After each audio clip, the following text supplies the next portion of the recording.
더드림교회 성도 여러분 반갑습니다. 안동영 목사입니다. 오늘 수요신앙 강좌는 박총 작가의 욕쟁이 예수 5번째 시간으로 오늘 공포에 대해서 좀 생각해 보도록 하겠습니다. 제목은 공포를 껴안은 겁쟁이 예수입니다. 원래 제목은 겁쟁이 예수인데 제가 제목을 이렇게 붙여봤어요. 공포를 껴안은 겁쟁이 예수. 우리 예수님 왜 겁쟁이라 그래? 기분 나쁘네? 이렇게 생각하실 분이 있겠어요? 우리를 위해 십자가도 지신 분인데 겁쟁이라니. 불경하다라고 생각하겠지만 아니죠. 왜 겁쟁이가 되셔야만 했는지를 알면 은혜가 되는 말씀입니다. 우리는 지금 이 땅을 살아갈 때 짝퉁 공포가 만연해 있는 세상을 살아가거든요. 진짜 공포가 아니고 짝퉁 공포입니다. 근데 우리는 진퉁 공포, 진짜 공포를 알아야 되는 것입니다. 오늘 공포에 대해서 같이 생각해 보기를 원합니다. 제가 지지난주인가 이제 설교했던 것 같아요. 설교할 때 예로 들어서 그 박찬욱 감독의 어쩔 수가 없다라는 영화 얘기를 잠깐 했습니다. 저는 진짜 재밌게 봤던 것 같아요. 뭐 연기자들이 연기도 잘했고 그 만수 역할로 나온 이병헌 씨가 연기를 잘했어요. 25년 제지회사 다니다가 갑자기 실직하게 되니 얼마나 처음에는 다시 재취업할 수 있을 것 같은데 이게 쉽지가 않잖아요. 경쟁자들도 많고 안 될 것 같은 거예요. 그래서 결국에는 경쟁자들을 한 명 한 명 제거해 나가는 이게 웃지 못할 일인 거죠. 처음에는 재밌게 보다가 그게 현실 공포로 다가오는 거 있죠. 그러니까 우리가 살아가는 세상은 진짜 무한 경쟁이거든요. 치열한 경쟁 속에서 1등만 살아남는 거거든요. 그렇게 이 현실이 또 나의 처지가 같이 오버랩 되니까 공포가 되더라라는 거죠. 그래서 영화 감독들이 공포 영화나 이제 스릴러 만들 때 처음에는 그 주인공에게 닥친 그런 사건들, 극중의 사건들이 이게 남의 얘기니까 그렇게 그냥 봐요. 연민으로 봐요. 그러다가 점점 자신의 일로 받아들이게 되면서 공포가 일어나는 거죠. 그런 식으로 영화를 만듭니다. 그래서 공포는요, 사실 연민하고 굉장히 밀접하게 붙어 있습니다. 공포는 경악에 가까울 정도로 강렬한 그런 감정이고, 연민은 어떤 힘든 상황, 재난의 상황에 있는 남의 처지를 자신의 처지로 느끼는 감정이입의 상태인 것이죠. 그 어떻게 보면 굉장히 달라 보이지만 유사한 감정이 공포와 연민인 것입니다. 그래서 우리는 사람은 공포에 붙들리면 스스로를 지키려는 보호 본능이 발동하지 않습니까? 어떻게든 내가 먼저 살아야 되는 거죠. 그러면 다른 사람을 배려하지 못하고 그들 신경 쓸 여유가 없죠. 나아가서는 공격적인 모습을 띠게 되는 것입니다. 그래서 공포가 다른 사람을 연민으로 느끼지 않고 제거할 대상으로 여기게 되는 것이. 그래서 공격적으로 그렇게 살아가더라. 개인적으로. 그래서 치열한 경쟁 속에서 살아야 되기 때문에 연민이 없는 세상, 참 불행한 세상을 우리는 살아가는 것 같습니다. 요즘 TV를 보니까 또 엄청 그 오디션 프로그램들이 많더라고요. 싱어게인도 다시 시작하고요. 우리들의 발라드, 그래서 노래하는 사람들이 진짜 많은 것 같아요. 노래를 너무너무 제가 볼 땐 너무너무 잘해요. 근데 결국에는 오디션에서 1등밖에 살아남지 못하잖아요. 1등 해도 우승자가 돼도 잊혀지는 세상 아닙니까? 그러니까 이게 참 우리에게 감동을 줬던 그런 노래들인데도 불구하고 잊혀질까 두렵고 성공할까 두렵고 그러니 옆에 사람은요 배려해야 될 대상, 연민의 대상이 아니에요. 내가 살기 위해서는 짓밟고 일어날 대상. 그러니까 이 세상을 보면 현실판 오징어 게임하고 똑같은 거죠. 오징어 게임. 그러니까 그런 공포 속에서 그럼 이 연민을 어떻게 해야 되느냐라는 우리 예수를 믿으니까. 그래서 공포와 연민의 주제는 굉장히 어려운 주제이기도 하고 현실적인 주제가 되더라. 아무튼 우리가 공포에 붙들리면 굉장히 공격적이 된다. 근데 이거는 개인만의 문제가 아닙니다. 교회라고 하는 조직도, 단체도 그렇게 되는 것입니다. 교회가요, 세상 가운데 복음을 전파하고 선한 영향력을 나타내고 막 이래야 되지 않습니까? 근데 세상의 문화를 두려워하면 어떻게 됩니까? 세상을 향하여서 악으로 규정하고 공격을 막 하는 것이죠. 락 음악 있지 않습니까? 락 음악, 아니면 헤비메탈 이런 음악. 옛날에 다 악마의 음악으로 막 금지했던 거예요. 기타 못 치겠습니다. 옛날 교회에서는 드럼 같은 거 장로님들 진짜 싫어했습니다. 못 쳤어요. 근데 요즘 다 있잖아요. 그러니까 여러분 이게 세상의 문화가 두려운 거예요. 공포예요. 그러면 막 이제 공격을 하게 되는 것이죠. 두려우니까 공포 속에서. 할로윈 축제도 그래요. 이태원 참사난 할로윈 축제도 목사님들이요, 귀신들 그 축제하는데 왜 가서 그렇게 됐느냐라고 그렇게 말을 했어요. 설교를 하고. 왜 그렇습니까? 공포 가운데 있어서 그래요. 퀴어 축제도 그렇습니다. 축제를 하든 말든 그냥 냅두면 돼요, 사실은. 아니면 교회가 좀 성소수자들을 향해서 긍휼로 사랑을 베풀건가. 근데 오히려 반대로 어떻게 해요? 엄청 방해하죠. 지옥에나 떨어져나 이렇게 저주를 합니다. 왜요? 왜 그렇게 합니까? 성경에서는 예수님은 원수까지 사랑하라고 했는데 원수를 향해 축복하라고 했잖아요. 근데 왜 그렇게 공격적으로 하냐고요? 저주를 퍼붓느냐고요? 왜요? 공포 때문에 그래요. 공포는 개인이나 이런 단체도 공격적으로 만들게 되더라. 그래서 한국교회는 사실 3대 공포가 있죠. 종북 좌파, 우리 공산주의가 될 거다. 문재인 때도 그랬고, 지금 이재명도 엄청 공산주의, 이제 중국에 뭐 나라를 넘길 거다. 말이 되는 소리를 하십시오. 종북, 또 동성애, 동성애, 이슬람. 요즘 이슬람은 좀 사라진 것 같아. 하여튼 종북, 동성애, 이슬람, 이 세 가지가 제일 무서운 거예요. 한국 교회를 굉장히 무너뜨리려고 하는, 우리의 가정과 이 교회와 이 나라를 무너뜨릴 가장 적들 세 가지는 종북, 동성애, 이슬람이다. 그래서 다 무너진다라고 공포를 조장하고 있습니다. 한국 교회가.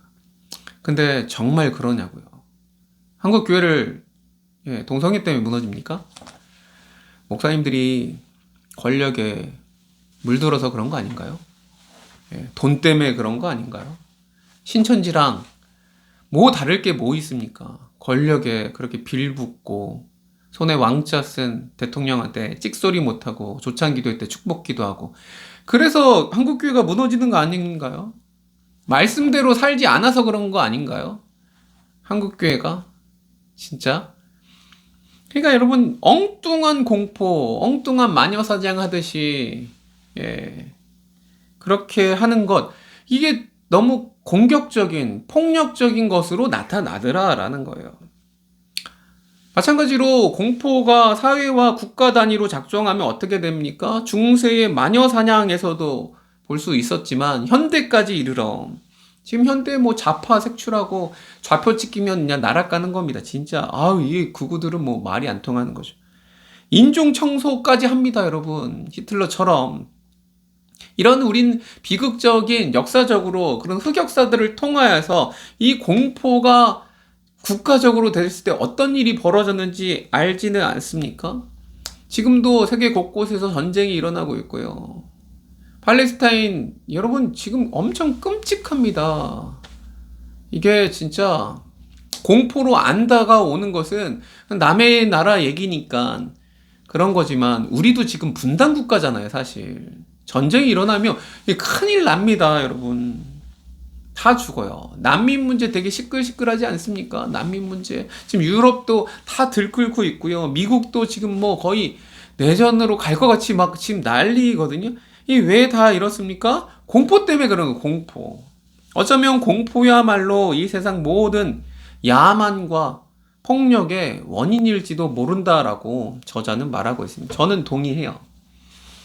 공포가 무섭구나. 공포에 사로잡히면 개인이든 교회든 사회와 국가든 진짜 엉망이 됐고, 지금 현실을 보니 진짜 공포에 사로잡혀 있구나. 그러니까 이 공포의 문제를 해결해야 되는 것이죠. 해결책은 뭐 성경에 있고 우리 예수님이 어떻게 했는지를 보면 알게 되는 것입니다. 우리 주님은 어떠셨느냐? 우리 예수님은 어떠한 공포를 겪으셨느냐? 예수님 무서운 게 있었을까? 하나님의 아들이고 뭐 못할 게 뭐가 있습니까? 기적도 당하고 무서울 게 있었을까? 이렇게 생각할 수도 있는데 하나님의 아들이시지만 인간의 몸을 입고 우리 연약하게 똑같이 인간으로 오셨잖아요. 그렇기 때문에 당연히 공포를 경험하신 것입니다. 히브리서 4장 15절에 보면 예수님은 우리의 모든 연약함을 몸으로 체험하셨다고 말합니다. 그러니까 우리의 모든 것을 경험해 보셔야 우리를 긍휼히 여길 수 있으시잖아요. 그러니까 예수님은 다 경험해 보시는 것이죠. 하나님의 아들이셨지만 예수님도 인간이시기 때문에 두려움에 떨었었습니다. 누가복음 4장에 보면 분노한 군중들이 예수님을 낭떠러지에 이렇게 밀치어서 죽이려고 했어요. 그럼 얼마나 무섭습니까? 물론 예수님은 이게 밀쳤을 때 공중부양하듯 날아가실 수도 있는 분이긴 한데, 무섭죠. 무서워서 그 자리를 피했습니다. 유대인들이요, 돌로 치려고도 했었어요. 근데 도망가셨다고 요한복음 8장에 나와요. 죽은 나사로 살렸을 때요, 대제사장의 바리새인들 이런 종교 지도자들이요 죽이려고 암살 모의하고 모의에 그치지 않고요 진짜 죽이려고 했지 않습니까? 그때 당연히 두려우셨어요. 그래서 예수님도 우리처럼 무섭고 겁이 나고 숨고 또 도망갔어요. 그걸 보면 예수님도 겁나셨구나. 위로가 되지 않습니까? 예수님도 겁나셨구나. 인생을 사는 게 참 쉬운 게 아닌데 여러 가지 공포 가운데 두려우셨구나. 특별히 예수님은 십자가를 앞두고 겟세마네 기도에서 엄청난 공포에 짓눌리셨습니다. 기도를 얼마나 간절히 하십니까?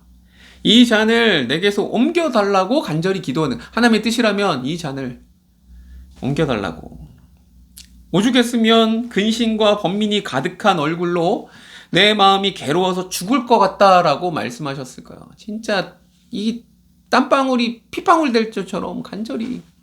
그리고 진짜 별 도움되지 않는 제자들이 뭔 도움이 되겠어요. 제자들이 의지할 바도 아니죠. 근데 그 제자들 보고도 다른 데 가지 말고 여기 좀 있어서 나를 위해 좀 기도해 달라고, 진짜 기도 부탁할 사람도 없죠.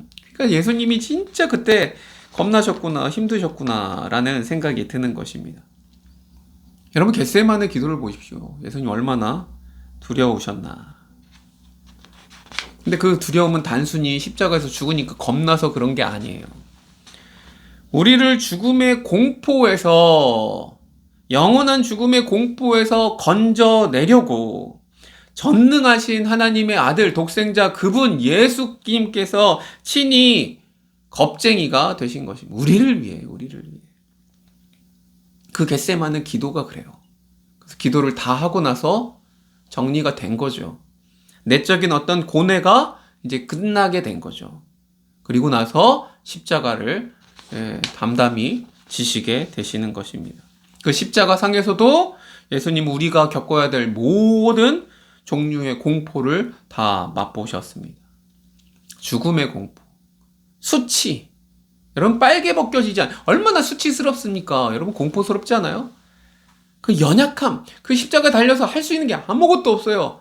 내가 너무 무력해요. 연약함. 버림받은, 모든 사랑하는 사람들, 따르던 사람들 다 버림받았어. 특별히 제자들로부터 배신까지 당해서 이 나쁜 놈들, 주님과 그렇게 3년 동안 살았는데, 따른다고 했는데, 여러분, 사랑하던 제자들한테까지 배신당해 뒤통수 맞는 거죠. 여러분, 이런 공포가 어디 있습니까? 그 인생은 완전히 철저하게 실패한 인생처럼 된 겁니다. 예수님은. 그리고 십자가의 공포 중 최고의 공포는 뭐예요?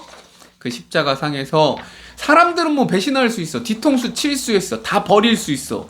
근데 그 십자가 상에서 아버지 되시는 하나님에게조차도 버림을 받았다는 사실입니다. 이건 진짜 공포입니다. 하나님의 아들 독생자 예수님이 한 번도 경험해보지 않은 아버지 하나님과의 그런 사랑의 관계가 완전 차단된 거죠. 이거 진짜 공포예요, 여러분. 그러니까 육신의 공포, 아픔 이런 거랑 상상할 수가 없는 거예요, 여러분. 하나님이 우리를 늘 받아주시지 않은 사람은 배신해도, 그래서 우리 믿음이 바닥났을 때에도 하나님 나를 그래도 받아줘, 나를 버리지 않아, 이런 마음 때문에, 믿음 때문에 우린 다시 일어날 수 있어요. 근데 예수님은 그거조차도 없어요. 그러니까 십자가상에서 뭐라고 말합니까? 나의 하나님 어찌하여 나를 버리시나이까? 라고 절규하시는 것이죠. 그 아버지를 버리고 떠난 우리를 그 품에 돌려보내려면 그의 아들이 대신 버림을 당하는 거죠. 유기를 당하는 거죠. 그 형벌을 당해야 되는 것이죠. 예수님은 십자가상에서 모든 걸 당하시고 모든 공포 종류대로 다 당하시고 우리를 위해 그렇게 우리의 구원을 이루신 분이십니다. 공포를 온몸으로 껴안는 것이죠.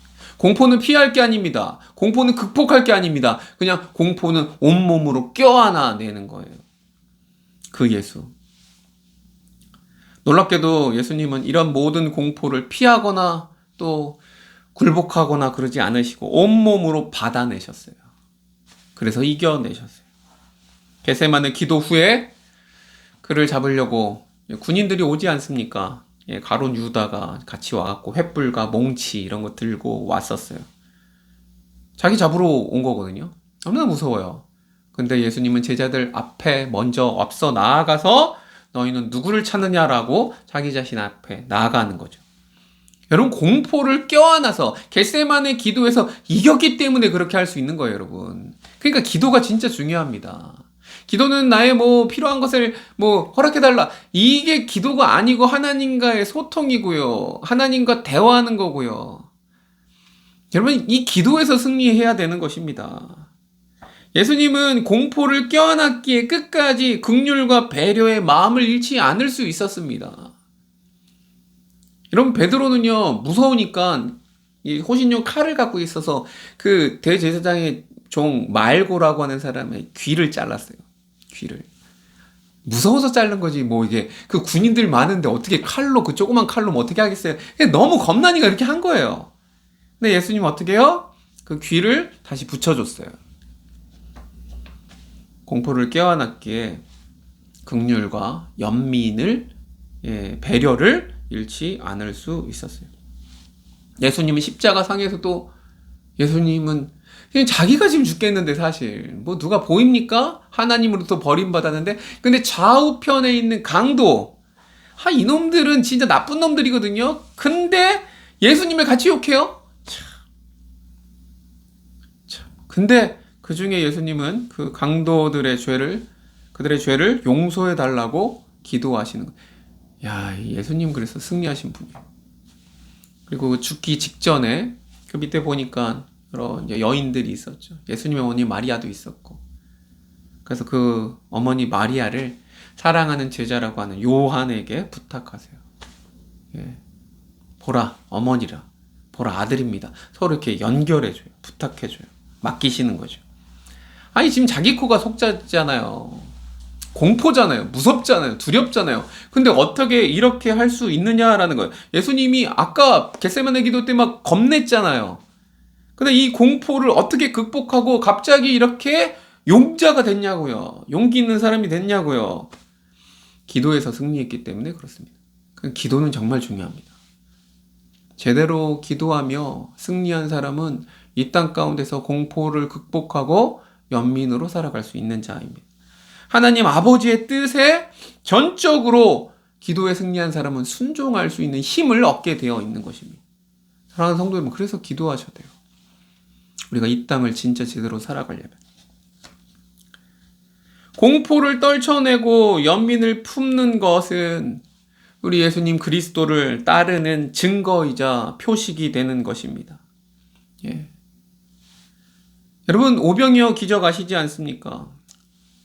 제자들을 따라오고 예수님 따라온 많은 무리들이 사흘을 굶었어요. 제자들은 이 굶은 무리를 어떻게 먹일까, 이게 두려운 거예요. 걱정이 되고. 근데 예수님은 어떻게 해요? 배고픔을 불쌍히 여기는 연민을 느끼는 거죠. 이렇게 바뀌어요. 여러분, 사도 바울을 보십시오. 사도행전 맨 마지막 부분을 보면 로마로 가는 배가 막 가다가 막 풍을 만나고 막 유라굴라 강풍을 만나고 막 쪼개지고 다 죽게 생겼어요. 배가 파손하고. 얼마나 공포입니까? 지금 자기 생명 위태로운데 근데도 불구하고 그 공포 속에서 동승한 이들 같은 죄인들 그 수많은 사람들을 생각하고 위로하고 먹이고 이래서 다 살아요. 한 명도 죽지 않고 다 살게 만들 챙겨요. 이런 모습이 예수 그리스도를 따르는 예수님의 제자들의 모습 아닙니까요? 그러니까 공포를 떨쳐내고 연민과 위로의 사람이 되더라라는 거죠. 진짜 중요해요. 한국교회는 그런 역할을 잘 감당하고 있습니까? 여러분, 우리 주님과 같이, 우리 이 사도 바울과 같이 이런 삶을 살아야 되는데 사실 반대로 한국 사회는 나아가고 있습니다. 공포를 떨쳐내기는커녕 공포를 오히려 이용하여서 돈을 버는데 사용하는 거죠. 우리 한국은 공포 마케팅의 천국입니다, 사실. 이 교활한 자본주의 세상 가운데 여러분 정말 돈을 벌기 위해서 공포를 이용하는 거죠. 없는 두려움도 만들어냅니다, 여러분. 창조해냅니다. 공포와 불안을 계속 조성합니다, 여러분. 예. 제가 그저께 EBS 다큐를 잠깐 이렇게 봤는데 대치동 학원가를 다루더라고요. 계속 학원가에서는 공포를 조정하는 거예요. 에이, 빨리 선행학습 안 하고 이거 안 하면 안 돼요. 막 대학 못 가요. 이렇게 해야 학원을 다닌다라는 거죠. 예. 진짜 맞거든요. 우리나라 교육 진짜 참 이게 걱정입니다, 여러분. 늘 다른 사람과 비교를 하고 어느 대학 갔는지 이게 진짜 중요한 세상이에요. 거기서 대학 입시를 잘 못하면 루저가 되는 거죠. 인생 망친다고 조졌다고 생각하도록 계속 공포를 하는 거예요. 네. 자녀의 입시 대학으로 끝나지 않습니다. 이제 취업이 남았죠. 그 청년들도 요즘 뭐 이렇게 놀고 그러지 않아요. 끊임없이 자기 개발을 해서 업데이트를 하고 막 해야 돼요. SNS에 자랑질도 해야 돼요. 나 이 정도로 행복하다. 보험도 필수적으로 다 드러나야 돼요. 주식도 해야 돼요. 코인도 해야 돼요. 부동산도 해야 돼요. 투자를 해야 돼요. 명품 하나쯤은 있어야 돼요. 키도 커야 돼요. 피부도 좋아야 돼요. 그래서 우리나라 성형 천국이죠. 막 이렇게 남자들도 다 피부가 좋아야 됩니다. 연예인들 보면서 그렇게 다 따라요. 외모 지상주의를 살아가요. 이 모든 것들이 이 세상에서 자기 자신으로 하나님 앞에 존귀한 자로 살지 않고 비교하며 다른 사람과 늘 비교하며 행복을 느끼도록 강요받는 세상 속에서 공포와 불안 가운데 있으니 그렇게 되는 것 아닙니까?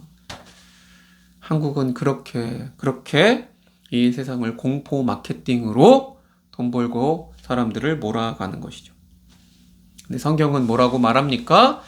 진짜 두려워할 자를 두려워하라 라고 말하는 것입니다. 우리가 두려워할 대상은 엄연히 따로 있지 않습니까? 하나님을 두려워해야죠. 뭐가 두렵습니까? 인위적인 두려움, 가짜 두려움, 짝퉁 두려움 이런 것들을 유포하고 돈과 소비로 공포를 물리치며 살아가도록 우리를 몰아가는데 여러분 그렇지 않습니다. 죽는 날까지 이러한 거짓 공포와의 싸움에 평생을 우리의 인생을 갈아 넣으면서 소모하면서 살도록 우리를 만드는 거죠. 이러한 소비 문화 사회에서 진짜 복음 전파란 뭐예요? 예수 믿으면 천국 간다. 이런 게 복음 전파가 아니고요. 사람들을 짝퉁 공포, 가짜 공포 거기서부터 자유롭게 하고 대신 진짜 두려워할 분을 두려워하도록 그걸 성경적으로 경외한다 그러죠. 하나님을 경외하는 거예요. 하나님이 무서워요, 저는. 그렇게 하도록 하는 것 이게 진짜 복음 전파 아니냐라고 작가는 말하고요. 저도 100% 공감합니다. 예수님의 제자들은 한밤중에 힘겹게 이제 배 타고 가고 있을 때 예수님이 물 위로 걸어오셨습니다. 오병이어 사건 다음 사건입니다. 그들은 유령인 줄 알았어요. 예수님을 보고. 그래서 막 소리쳤어요. 겁났어요. 그때 예수님이 말씀합니다. 내니 두려워 말라. 나다 두려워 말라. 예수님은 공포 가운데 있는 자에게 나다라고 안심시켜 주시는 분. 그래서 삶의 갈피마다 깃든 공포 속에 벌벌 떠는 우리에게 주님은 늘 말씀하세요. 두려워하지 마라. 두려워하지 마라. 내가 너와 함께 함이라. 놀라지 마라. 내가 네 하나님이 됨이라. 예. 우리 진짜 두려워할 분 앞에서 또 그분을 경외하는 거지 막 겁내는 건 아니거든요. 그분의 평안을 누리시기를 간절히 소망합니다. 진짜 두려워할 분을 두려워하는 것, 그게 진짜 하나님의 자녀들의 모습인 것입니다. 여러분은 뭐가 두렵습니까? 귀신이 두렵습니까? 이런 거 안 두렵습니다. IMF 막 이런 게 두렵습니까? 저도 좀 그게 두려워요. 저는 좀 치매가 두려워요. 치매라는 병은 참 힘든 것 같아요. 와, 기억을 잃고 주위 사람을 너무 힘들게 하니까. 그래서 잘 죽는 것도 복이구나라는 생각을 해요. 요즘. 사도 바울은 뭘 두려워하는지 아세요? 고린도전서 9장 27절에 보면 사도 바울이 이렇게 말합니다. 내가 내 몸을 쳐 복종하게 함은 내가 남에게 전파한 후에 자기가 도리어 버림을 받을까 두려워함이라. 사도 바울의 두려운 거는 뭐냐면 남에게 복음을 늘 전파하며 다른 사람들을 살리는 일을 하고 살았어요. 근데 자기가 남들은 살렸는데 오히려 자기가 하나님 앞에 버림받을까 봐 그게 두려워서 매일 내 몸을 쳐서 복종케 하며 살아간다라는 거죠. 저도 마찬가지입니다. 하나님께 버림받을까 봐 두려워요. 우리 더드림교회, 작은 교회 이렇게 목회하다가 그냥 별 볼 일 없고 유명하지 않은 목회자로 되는 거, 그런 거 두렵지 않아요. 그런 건 상관없습니다. 근데 저는 진짜 하나님 앞에 늘 하나님의 말씀을 담대히 전하고 떳떳하게 살기를 원하는데 내가 했던 게, 말했던 말씀들이 내 스스로 거짓이 될까봐 그게 두려워요. 저도 넘어질까봐. 내가 성경을 가지고 이렇게 욕했던 목사님들, 성 문제든 정치 문제든 어떻게 보면 타락한 것 같지만 그런 목사님들 욕했는데 나도 그렇게 될까봐 말년에 늙어서 그렇게 안 되기를 간절히 그 전에 멈춰야죠. 그 전에 그만둬야죠. 아무튼 그게 두려워요. 사랑하는 성도 여러분, 하나님이 말씀하십니다. 두려워하지 마라. 내가 너와 함께한다. 내가 너 하나님이다. 어찌 보면 두려움이야말로 우리 예수님을 가까이서 만나고 주님을 본받는 훌륭한 연습장이 될 수도 있다라는 것입니다. 두려움을 너무 두려워해서 막 도망가거나 극복하려고 하지 마시고 예수님처럼 온몸으로 끌어안고 기도하셔서 승리하셔서 주위의 많은 더 힘든 자들을 연민하고 배려하고 돌봐줄 수 있는 사람 되기를 간절히 소망합니다. 마지막으로 세상의 두려움이 엄습할 때 우리는 세 가지를 꼭 기억해야 된다라고 하면서 요 과가 마무리됩니다. 첫 번째, 하나님은 사랑이시다. 하나님은 사랑이다. 두 번째, 그 사랑 안에는 두려움이 없다. 하나님의 사랑 안에는 두려움이 없습니다. 여러분 두려워하지 마십시오. 세 번째, 사랑은 공포 대신에 긍휼을 불러온다. 공포가 있으면 공격적이 되고 다른 사람을 배려하지 못한다. 내 사랑은 긍휼히 여기고 연민한다. 네. 오늘도 하나님이 나를 위해 친히 겁쟁이가 되셨구나. 겁쟁이가 되셨구나. 주님이 우리의 모든 공포를 아시고 우리를 긍휼히 여기시고 우리를 세우시는구나. 그 은혜에 감사하며 잠잠히 기도하시고 여러분 지금 드는 공포, 두려움, 걱정들 다 내려놓고 주님 안에서 은혜에 감사하고 평안을 누리시는 귀한 밤이 되시기를 간절히 소망합니다. 같이 기도하시겠습니다.